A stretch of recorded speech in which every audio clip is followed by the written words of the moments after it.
தீபாவளினா பளிச்சுன்னு ஞாபகத்துக்கு வர்றது பட்டு, பட்டாசு, பலகாரம். பலகாரம்னா ஞாபகத்துக்கு வர்றது மந்த்ரா கடலை எண்ணெய். அபார ருசி, ஆரோக்கியமான உடல் நலம். தீபாவளி அன்னைக்கு மட்டும் இல்ல, என்னைக்குமே கிச்சன்ல இருக்க வேண்டியது மந்த்ரா கடலை எண்ணெய் தான்.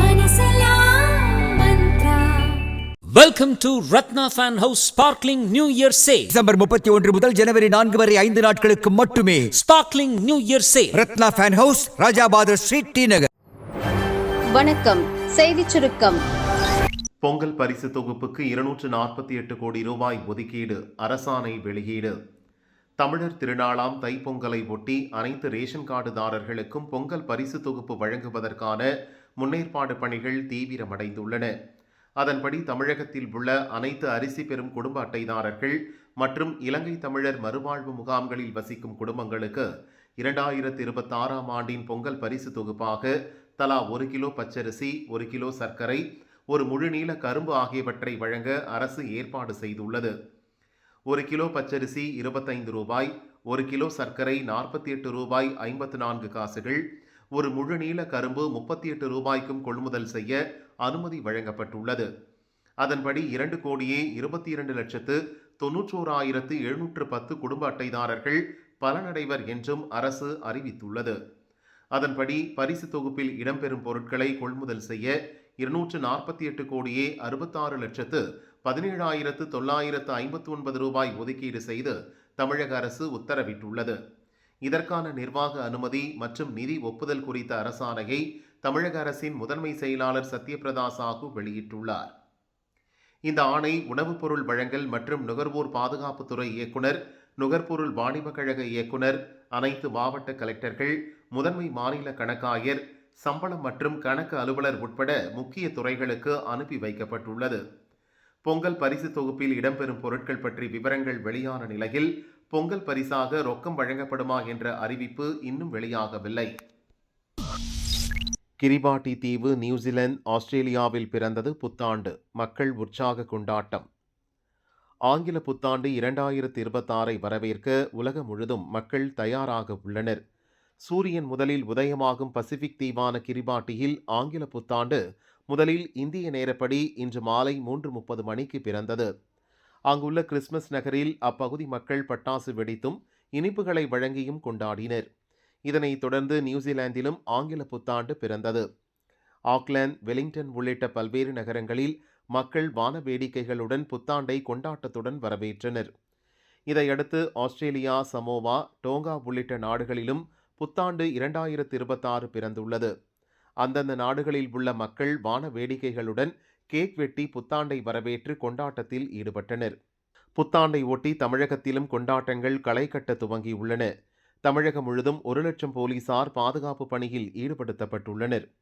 சென்னையில் மட்டும் 19,000 போலீசார் குவிக்கப்பட்டுள்ளனர். முன்னெச்சரிக்கை நடவடிக்கையாக சென்னையில் உள்ள அனைத்து மேம்பாலங்களும் இன்று இரவு 10 மணி முதல் நாளை காலை 6 மணி வரை மூடப்படும். மெரினா கடற்கரைக்கும் இரவு 10 மணி முதல் காலை 6 மணி வரை செல்ல தடை விதிக்கப்பட்டுள்ளது.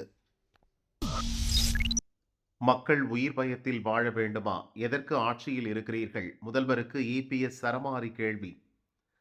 அதிமுக பொதுச் செயலாளர் பழனிசாமி வெளியிட்ட அறிக்கையில் கூறியிருப்பதாவது: திருத்தணி ரயில் நிலையத்தில் நின்று கொண்டிருந்த ஒரு சாமானியர் மீது 2 இளைஞர்கள் சரமாரியாக தாக்கியதாக செய்திகள் வருகின்றன. அதேபோல் திருப்பூரில் போதை இளைஞர் ஒருவர் காவலரை கத்தியுடன் நடுரோட்டில் விரட்டிய செய்தியும் அதிர்ச்சி அளிக்கின்றன. போதைப்பொருள் புழக்கமும் போதை இளைஞர்களால் ஏற்படும் சட்டம் ஒழுங்கு சீர்கேடும் தினசரி செய்தியாகி இருப்பதற்கு என்ன பதில் சொல்லப் போகிறார் முதல்வர் ஸ்டாலின்? அடுத்த நொடி யார் எந்த போதையில் நம்மை தாக்கப் போகிறார் என்ற உயிர் பயத்திலேயே தமிழக மக்கள் வாழ வேண்டுமா? தமிழகத்தில் கஞ்சாவே இல்லை என்று வெட்கமே இன்றி கூறும் மாரத்தன் அமைச்சருக்கு ஸ்டான்லி அரசு மருத்துவமனையில் இருந்த 3 அடி கஞ்சா செடி தெரியவில்லையா?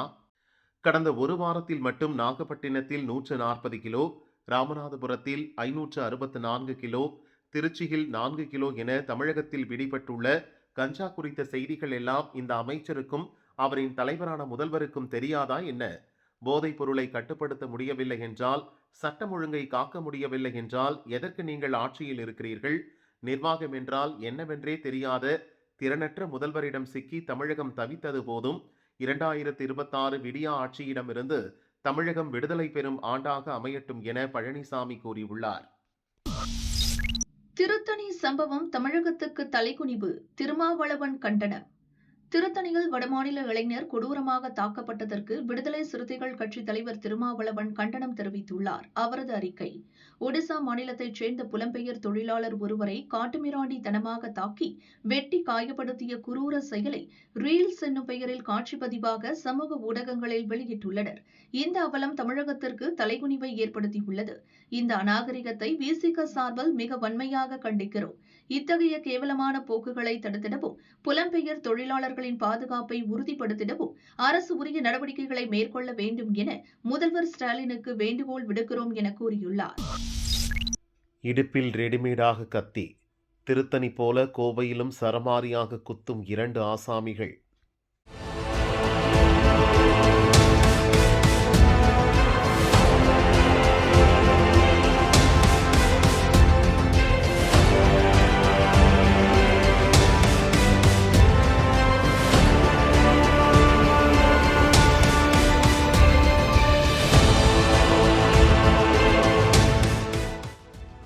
உத்தரப்பிரதேசத்தைச் சேர்ந்த இளைஞர்கள் ராகேஷ் மற்றும் கோவிந்த் கோவை கருமத்தம்பட்டியில் சில ஆண்டுகளாக தங்கியுள்ளனர். அங்குள்ள நிறுவனத்தில் கார்பெண்டர் வேலை செய்து வந்தனர். கடந்த டிசம்பர் 15ஆம் தேதி பேக்கரிக்கு டீ குடிக்க சென்றனர். அப்போது 2 ஆசாமிகள் இவர்களிடம் பேச்சு கொடுத்தனர். தமிழ் தெரியாத நிலையில் இருவரும் சைகை காட்டி பேசினர். இதனால் ஆத்திரமடைந்த ஆசாமிகள் அவர்களை அடித்தனர். திடீரென இடுப்பில் மறைத்து வைத்திருந்த கத்தியை எடுத்து சரமாரியாக குத்தினர். இதில் 2 வடமாநில இளைஞர்களும் நிலைகுலைந்து சரிந்தனர்.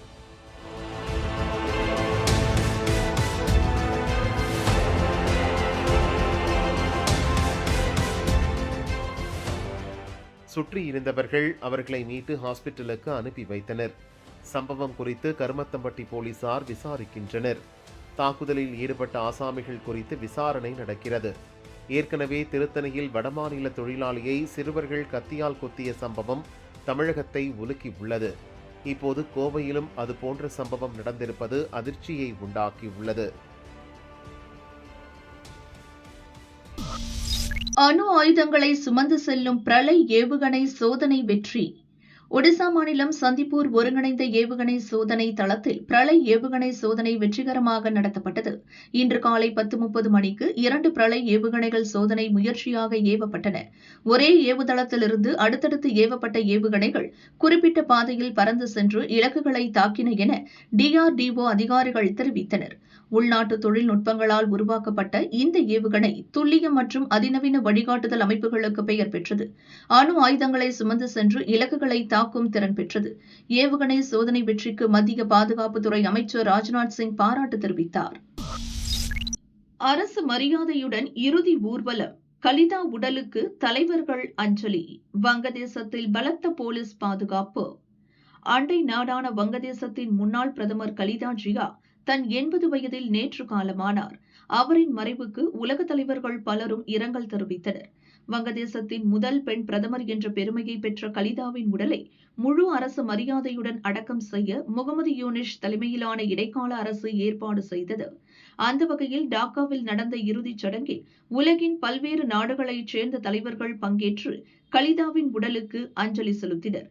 இந்தியாவின் சார்பில் வெளியுறவு அமைச்சர் ஜெய்சங்கர் டாக்கா சென்று கலிதாவின் இறுதி சடங்கில் பங்கேற்றார். கலிதாவின் மகன் தாரிக் ரஹ்மானை சந்தித்து பிரதமர் மோடி எழுதி அனுப்பிய இரங்கல் கடிதத்தை அவரிடம் வழங்கினார். பிரதமர் மோடியின் இரங்கல் கடிதத்தை தாரிக்கிடம் வழங்கினேன். இந்திய அரசு மற்றும் மக்கள் சார்பாக ஆழ்ந்த இரங்கல்களை தெரிவித்தேன். கலிதா ஜியாவின் தொலைநோக்கு பார்வை நமது கூட்டாண்மையின் வளர்ச்சிக்கு வழிகாட்டும் என எக்ஸ் பக்கத்தில் அமைச்சர் ஜெய்சங்கர் கருத்து பதிவிட்டுள்ளார். கலிதாவின் மறைவை அடுத்து வங்கதேசத்தில் 3 நாள் துக்கம் அனுசரிக்கப்படும் என அந்நாட்டு அரசு அறிவித்துள்ளது. அவரது இறுதி ஊர்வலத்தில் மக்கள் பங்கேற்க வசதியாக இன்று பொது விடுமுறையும் அறிவிக்கப்பட்டது. வங்கதேசத்தின் இடைக்கால அரசின் தலைவர் முகமது யூனிஸ், அந்நாட்டின் தலைமை நீதிபதி, அரசு உயர் அதிகாரிகள், ராணுவ அதிகாரிகள், பொதுமக்கள் என பல்வேறு தரப்பினரும் கலிதாவின் இறுதி ஊர்வலத்தில் பங்கேற்றனர். நேபாளம், பாகிஸ்தான் பிரதமர்கள் சார்பில் அஞ்சலி செய்தியும் வந்து சேர்ந்தது. அமெரிக்கா, ரஷ்யா உள்ளிட்ட பல்வேறு உலக நாடுகளின் தலைவர்கள் இரங்கல் தெரிவிக்க டாக்காவில் உள்ள அந்நாட்டு தூதரகங்களின் அதிகாரிகள் கலிதாவின் இறுதி சடங்கில் பங்கேற்றனர். அசம்பாவிதங்களை தவிர்க்கவும் பொதுவான பாதுகாப்பு அம்சங்களுக்காகவும் இறுதி ஊர்வலத்தில் 10,000 போலீசார் பாதுகாப்பு பணியில் ஈடுபடுத்தப்பட்டனர். முழு அரசு மரியாதையுடன் கலிதாவின் இறுதி சடங்கு நடைபெற்றது. இந்தியா பாகிஸ்தான் போர் நிறுத்தத்தில் நாங்கள் முக்கிய பங்காற்றினோம். ட்ரம்ப் பாணியில் சீண்டி பார்க்கும் சீனா. காஷ்மீரின் பஹல்காம் பயங்கரவாத தாக்குதலுக்கு பதிலடி தரும் வகையில் கடந்த மே மாதம் இந்திய படைகள் பாகிஸ்தானில் உள்ள பயங்கரவாத அமைப்புகள் மீது வான்வழி தாக்குதல் நடத்தின. இதில் பயங்கரவாத முகாம்கள் தாக்கி அழிக்கப்பட்டன. ஏராளமான பயங்கரவாதிகளும் கொல்லப்பட்டனர். பயங்கரவாதிகள் மீதான தாக்குதலை கண்டித்து பாகிஸ்தான் நம் எல்லையில் தாக்குதல் நடத்தியது. இதையடுத்து இருநாட்டு ராணுவத்திற்கும் இடையே சண்டை தீவிரமடைந்தது. பயங்கரவாதிகளுக்கு ஆதரவாக செயல்பட்ட பாகிஸ்தானுக்கு சரியான பதிலடி தரும் வகையில் அவர்களின் விமானப்படை தளங்களின் ஓடுபாதையில் இந்திய விமானப்படை தாக்குதல் நடத்தியது. பயங்கரவாதிகள் மற்றும் அவர்களுக்கு ஆதரவாக செயல்பட்ட பாகிஸ்தான் ராணுவத்திற்கு எதிரான நம் ராணுவ நடவடிக்கைக்கு ஆபரேஷன் சிந்தூர் என பெயர் சூட்டப்பட்டது. இந்திய தாக்குதலை எதிர்கொள்ள முடியாமலும் விமான ஓடுதளங்கள் தகர்க்கப்பட்டதால் மேற்கொண்டு தாக்குதல் நடத்த முடியாமலும் பாகிஸ்தான் ராணுவ டைரக்டர் ஜெனரல் நம் ராணுவ டைரக்டர் ஜெனரலை தொடர்பு கொண்டு சண்டை நிறுத்தத்திற்கு வேண்டுகோள் விடுத்தார். நம் இலக்கு பயங்கரவாதிகளுக்கும் அவர்களை ஆதரிக்கும் பாகிஸ்தான் ராணுவத்திற்கும் பாடம் புகட்டவே பாகிஸ்தான் தன் தோல்வியை ஒப்புக்கொண்டு சமாதானத்திற்கு வந்ததால் நம் படைகள் தாக்குதலை நிறுத்தியதாக முப்படை அதிகாரிகள் மற்றும் மத்திய அரசு சார்பில் விளக்கம் அளிக்கப்பட்டது. இந்த விவகாரத்தில் அமெரிக்காவின் தலையீட்டால் தான் இந்தியா பாகிஸ்தான் சண்டை முடிவுக்கு வந்ததாக அந்நாட்டு அதிபர் ட்ரம்ப் அடிக்கடி கூறினார். ட்ரம்பின் கருத்தை திட்டவட்டமாக மறுத்த மத்திய அரசு இந்த விவகாரத்தில் ஒருபோதும் மூன்றாம் தரப்பு தலையீடு இருக்கவில்லை, எப்போதும் இருக்காது என விளக்கம் அளித்தது. இந்த நிலையில் இந்தியா பாகிஸ்தான் சண்டை நிறுத்தத்திற்கு சீனாவின் தலையீடே காரணம் என பீஜிங்கில் அந்நாட்டு வெளியுறவு அமைச்சர் வாங் யீ பேசியது சர்ச்சையை ஏற்படுத்தியுள்ளது. இதுகுறித்து வாங் யீ பேசியதாவது: கடந்த சில நாட்களில் உலக அளவிலான அமைதிக்காக சீனா பல முக்கிய காரியங்களை முன்னெடுத்தது. குறிப்பாக பல நாடுகளுக்கு இடையே நடந்த போரை முடிவுக்கு கொண்டு வருவதில் சீனாவின் பங்கு அளப்பரியதாக இருந்துள்ளது. இந்தியா பாகிஸ்தான் இடையிலான பதற்றத்தை தணிக்க சீனா பேச்சுவார்த்தை நடத்தியது. அதன் பலனாக இரு நாடுகள் இடையிலான சண்டை முடிவுக்கு வந்தது. அதேபோல் ஈரான் விவகாரம், பாலஸ்தீனம் இஸ்ரேல் விவகாரம், கம்போடியா தாய்லாந்து இடையிலான சண்டை, மியான்மரின் வடக்கு பகுதியில் ஏற்பட்ட பதற்றம் உள்ளிட்டவற்றை முடிவுக்கு கொண்டு வருவதில் சீனா மிக சிறப்பாக செயல்பட்டது. கடந்த சில நாட்களில் 2ஆம் உலகப் போரை விஞ்சும் அளவுக்கு சில நாடுகளிடையே போர் மூலம் அபாயம் நிலவியது. சீனாவின் தலையீட்டாலும் சமாதான பேச்சுவார்த்தையாலும் மிகப்பெரிய சண்டைகள் முடிவுக்கு கொண்டுவரப்பட்டன என வாங் யீ பேசினார். ஏற்கனவே இந்தியா பாகிஸ்தான் சண்டையை நானே நிறுத்தினேன் என அமெரிக்க அதிபர் ட்ரம்ப் தொடர்ந்து பல இடங்களில் பேசி வருகிறார். இந்தியா நேரடியாக அதற்கு மறுப்பு தெரிவித்த போதும் கூட ட்ரம்ப் தன் பேச்சை விட்டபாடில்லை. இந்நிலையில் இந்தியா பாகிஸ்தான் சண்டை நிறுத்தத்திற்கு சீனாவே காரணம் என அந்நாட்டு வெளியுறவு அமைச்சர் பேசியது பெரும் சர்ச்சையை ஏற்படுத்தியுள்ளது. இந்த விவகாரத்தில் எந்த மூன்றாம் நபரின் தலையீடும் இருக்கவில்லை, அதை இந்தியா அனுமதிக்கவும் இல்லை. இந்தியா பாகிஸ்தான் விவகாரம் தொடர்பாக மத்திய அரசு அதன் நிலைப்பாட்டில் உறுதியாக உள்ளது. பாகிஸ்தான் ராணுவம் நேரடியாக சமாதானம் பேசியதால் மட்டுமே தாக்குதலை நிறுத்தினோம் என மத்திய அரசு வட்டாரங்கள் மீண்டும் தெளிவுபடுத்தியுள்ளது. சீனாவின் இந்த சர்ச்சை பேச்சு உலக அரங்கிலும் இந்திய அரசியலிலும் மீண்டும் பரபரப்பை ஏற்படுத்தியுள்ளது.